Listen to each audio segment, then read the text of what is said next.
সন্ত্রাসবাদী দল গঠিত হওয়ার পর থেকে নানা রকম ষড়যন্ত্র চলছে। এই ষড়যন্ত্র শুধু সারা বাংলাদেশে নয়, এই ধারাবাহিকতায় আমাদের নড়াইল জেলায় হয়েছে।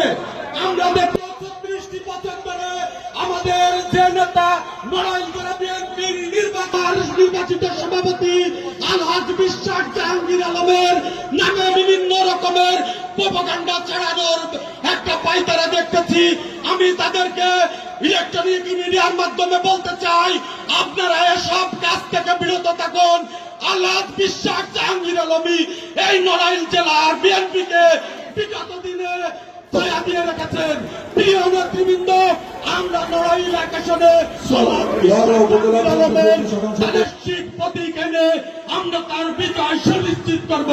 প্রিয় নেতৃবৃন্দ, নড়াইল জেলা বিএনপির বিপ্লবী সাধারণ সম্পাদক আপনারা দেখেছেন বিগত 17টি বছর ধরে লোহাগড়া, নড়াইল, ঢাকায় এমন কোন মামলা হামলা নাই।